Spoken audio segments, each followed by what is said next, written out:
네, 정치여담야담 오늘은 김유정 전 더불어민주당 국회의원, 정광재 전 국민의힘 대변인과 함께하겠습니다. 두 분 어서 오십시오. 네, 안녕하세요. 네, 판사와 검사가 법을 고의로 왜곡하면 강하게 처벌하는 법 왜곡죄를 놓고 지금 국회에서 필리버스터가 진행되고 있습니다. 자, 그런데 이 법안 어제 본회의 시작 30분 전에 갑자기 수정이 됐습니다. 법사위 여당 간사인 김영민 의원은 법사위와 논의도 없이 수정됐다면서 반발하는 상황인데요. 어떻게 된 일인지 먼저 백승아 원내대변인과 김영민 의원 얘기부터 들어보시죠. 왜곡죄가 원안에서 수정이 되었습니다. 개정안은 형사사건에 한하여 적용하고 각 코에 대한 명확성을 추가하여 위헌 소지를 최소화하는 방향으로 수정이 되었다는 말씀 드리겠습니다. 적어도 저희가 동의할 수 있는 수준의 안을 만들어야죠. 그런데 어제 법 왜곡죄는 저희랑 상의가 없었습니다. 매우 이제 기습적으로 처리가 된 거죠. 그 정말 중요한 문제가 있었다라고 하면 정책위에서 그때 수정안을 마련해서 법사위와 상의를 했어야죠. 그런데 그때는 법사위 원안대로 가겠다라고 문제없이 결론 냈다가 갑자기 이제 어제 수정을 하니 그게 문제였던 거죠. 이 수정안을 일방적으로 당론으로 밀어붙인 당 지도부와 원내대표는 법 왜곡죄 왜곡에 책임지기 바란다. 이거 어떻게 책임져요? 다시 수정하셔야죠.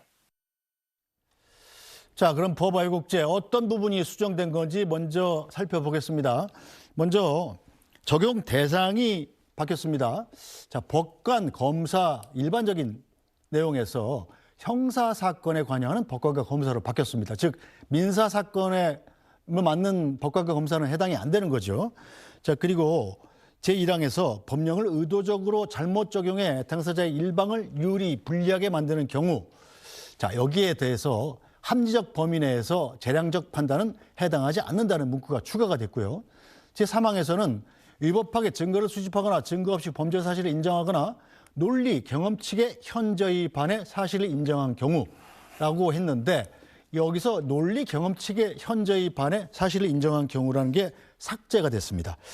자, 먼저 김유정 전 의원님. 네. 어제 오전까지만 해도 법안이 수정될 가능성은 거의 없다. 뭐 이렇게 얘기했었는데 왜 갑자기 본회의 붙이기 30분 전에 이렇게 급히 수정이 된 거죠? 저는 이제 한정혜 정책위 의장의 이야기에 주목을 하는데요. 이 수정안에 대해서 당정청이 합의된 수정안이다 이렇게 얘기를 했거든요. 네. 그러니까 아무래도 참여연대 또 민변 등에서까지 굉장히 이 문구가 모호하다. 그리고 위헌의 소지가 있다. 그런 점에서 또 당 내부에서도요. 이제 법조 출신들이 여러 의원들이 있습니다만은 또 의견이 상당히 갈렸거든요. 그래서 어느 의원들은 또 이 부분은 상당히 모호하고 이거 문제의 소지가 다분하다라는 또 강한 반대 의견을 낸 분도 있었기 때문에 그런저런 여론들을 수렴해서 갑작스럽게 조금 변경하게 된 게 아닌가 생각하고요. 심지어는 이제 막판에 좀 시간이 조금 쫓겼잖아요. 네. 그래서 거수로 이거를 결정을 했거든요. 120명 의원 중에서 의원총회에서 논의를 하면서 70명이 이제 거수로 찬성하는 또 그런 상황까지 만들어졌었는데 어찌됐거나 저희가 봐도 뭐 경험칙에 현저히 반하는 이런 문구들은 뭐 해석하기 나름이어서 논리와 경험은 각자 다 다르지 않습니까? 그러니까요. 상당히 좀 모호한 측면이 있어서 이런 부분들은 조금 좀 확실하게 정리하는 건 잘 됐다 생각하고요. 특히 이제 형사사건으로 국한한 이런 부분들도 지금 김용민 의원 아까 보셨습니다마는 이게 오히려 형사민사 다 적용하는 게 맞지 오히려 헌법상 이게 공정하지 못한 거다. 오히려 평등권 침해다. 이게 오히려 위헌의 소지가 있다라고 이제 강하게 반발도 하고 있습니다만은 앞서 말씀드린 대로 당정청에 합의된 내용이라는 것. 그래서 아마 오늘 필리버스터가 마무리되면 이 수정안대로 통과가 될 것 같습니다. 네, 이제 잠시 뒤 4시쯤 되면 필리버스터가 마무리될 텐데 자, 그렇다면 민주당이 이렇게 수정한 급히 했지만 수정한 법안으로 일단 문제가 될 소지, 위헌의 소지는 상당히 사라졌다. 이렇게 봐야 됩니까? 아니, 그렇지 않습니다. 이 0점짜리 답안지를 20점으로 고쳐서 수정해서 제출했다고 하더라도 교수님들로부터 좋은 평가 받을 수 있겠습니까? 지금 언급되고 있는 위헌성과 관련해서는 여전히 위헌적 요소가 다분하다. 이것은 국민의힘의 평가가 아닙니다. 대한변협이든 참여연대든 대부분의 이 법조인들이 공통적으로 하는 평가고요. 어제 있었던 그 법관 회의에서도 지금 이른바 민주당이 추진하는 사법파괴 3법 이것은 다 위헌 금전적인 요소들이 많기 때문에 또 네. 국민 전반의 삶에 미치는 영향이 광범위하기 때문에 분명한 공론화와 사법부의 의견 수렴이 필요하다라고 얘기하고 있는데 네. 민주당이 일방적으로 처리하고 있는 거예요. 네. 사실 민주당이 본회의를 앞두고 이렇게 일방적으로 수정안을 만들고 통과시킨 것이 한두 번이 아닙니다. 법이란 게 안정적으로 추진돼야 하는데 그렇지 못하고 본인들이 일부 문제가 있으니까 일부만 고쳐서 통과시키겠다라고 하는 발상 자체가 잘못된 거죠. 네. 자, 그렇다면 여당 내부에서 이렇게 논란이 일 만큼 어떻게 보면 좀 허술하게 만들어진 상황이잖아요. 좀 더 꼼꼼하게 만들어야 되는 거 아닙니까?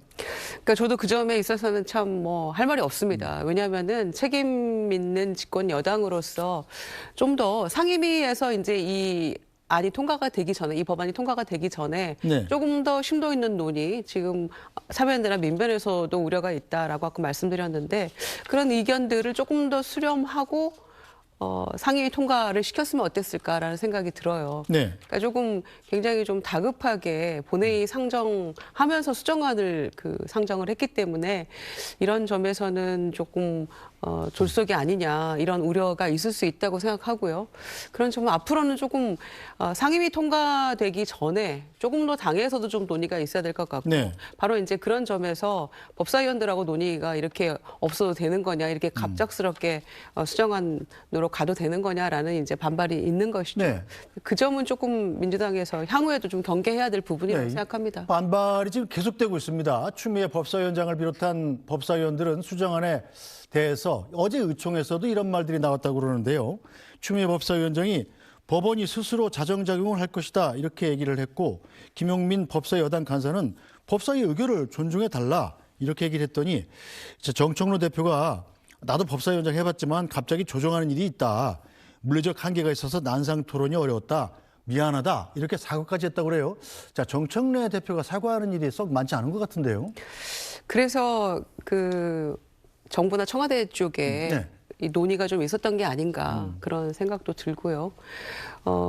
그래서 사실 이 법이 지금 대표적으로 법 왜곡의 어떤 대표적인 사례라고 할까요? 그건 직위원 재판부에서 윤석열 피고인에 대해서 구속 취소한 것, 그거 결정한 그 부분이 바로 대표적인 법 왜곡의 사례라고 볼 수 있거든요.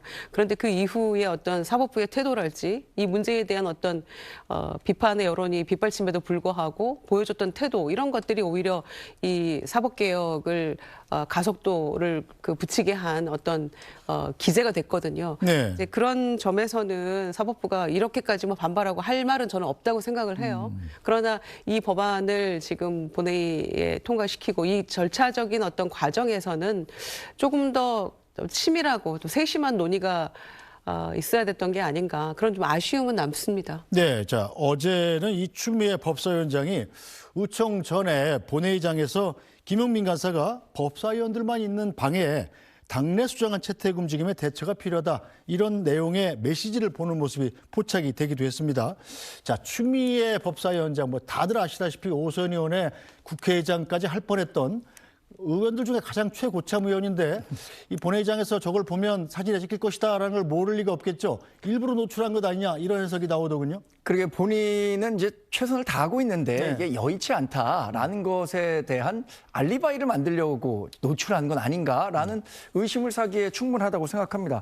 지금 정청래 민주당 대표 사실 사과 굉장히 많이 했습니다. 김병기 전 원내대표에게도 한번 사과했었고 네. 조국혁신당 합당 과정에서도 사과했었고 전준철 특검보를 추천하는 과정에서도 사과했는데 저는 전체적으로 민주당에서 이루어지는 대부분의 의사 결정이 너무나 빨리빨리 그러니까 잘하는 것보다는 속도에 이 중점을 두다 보니까 이렇게 당대표가 자꾸만 사과하는 일이 발생한다고 생각하는데 거듭 말씀드리지만 이 사법파괴 3법에 대한 후과는 우리 이 법 적용을 받는 모든 국민에게 적용되는 겁니다.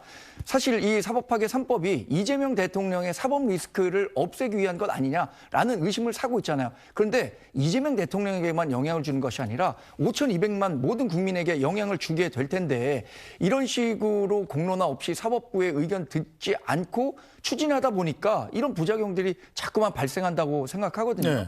사실 민주당이 의석수가 많기 때문에 마음만 먹으면 다 통과시킬 수 있습니다. 그리고 이게 6.3 지방선거가 가까이 올수록 이런 쟁점 법안들을 통과시키는 것이 부담스럽기 때문에 지금 처리를 하는 것을 강행하고 있는데 옳지 않은 태도입니다. 네. 자, 김우재 의원님, 지금 법사위 김용민 여당 간사죠. 이런 의원 같은 경우는 잠시 뒤에 이제 필리버스터 끝나면 본회의 통과를 해야 되는데 그 전에라도 법사위 원안으로 다시 수정해야 된다 이렇게 주장을 하고 있잖아요. 이게 물리적으로 가능은 합니까? 그래서 저는 좀 어려워 보이긴 합니다. 그러니까 김영민 의원이 상당히 이 부분에 이제 강한 어떤 그 의욕을 보이고 있었는데 의총에서 수정안이 나온 거에 대해서 매우 실망하고 또 이 비분관계하는 모습을 보이고 네. 있는 것 같아요. 그런데 아까 추미애 법사위원장의 어떤 그 문자 메시지를 통해서도 나오긴 했습니다만 뭐 대체적으로 상임위 중심주의가 맞긴 하죠. 그러나 이게 당론으로 결정이 된 이상은 당론이 우선입니다. 그래서 이 수정안대로 갈 확률이 매우 높다라고 생각을 하고요. 아까 사법개혁 그 3법에 대해서 뭐 다 이게 무슨 뭐 폭주다 왜곡이다 비판을 하셨는데 일단 대법원에서도 이 대법관 증언에 대해서 저희가 이제 12명 증언하겠다고 하니까 4명까지는 일단 증언 가능하다. 증언의 필요성은 서로 인정을 하는 겁니다. 그러니까 그것도 저는 크게 문제 없다고 생각하고요. 그리고 재판소원 문제도 아예 헌재에서 이거는 위헌이 아니다라고 얘기하는데 뭐가 문제겠습니까? 오히려 저는 검찰개혁에 당내에서 이견이 있을 때보다 이 사법개혁 그 3가지 안에 대해서는 훨씬 이견이 적다고 생각해요. 네.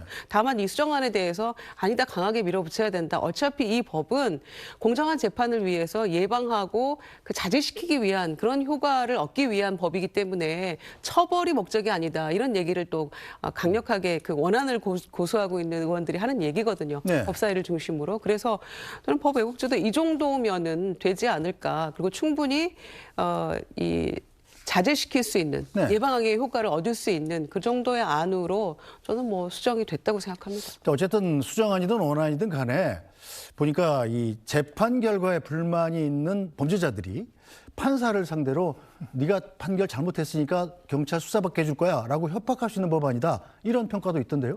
그렇습니다. 그래서 사실은 이 법 왜곡죄가 없을 때는 직권남용죄 이거 적용하면 되는 거 아니냐라고 했습니다만 직권남용이라는 것도 상당히 모호하고요. 그리고 이 어차피 재판도 판사가 하는 건데 지금 처벌받은 사례가 없거든요. 네. 그래도 공수처를 강화시키면 되지 않냐. 이제 이런 또 한편의 의견도 있습니다만은 일리 있는 이야기이기도 합니다.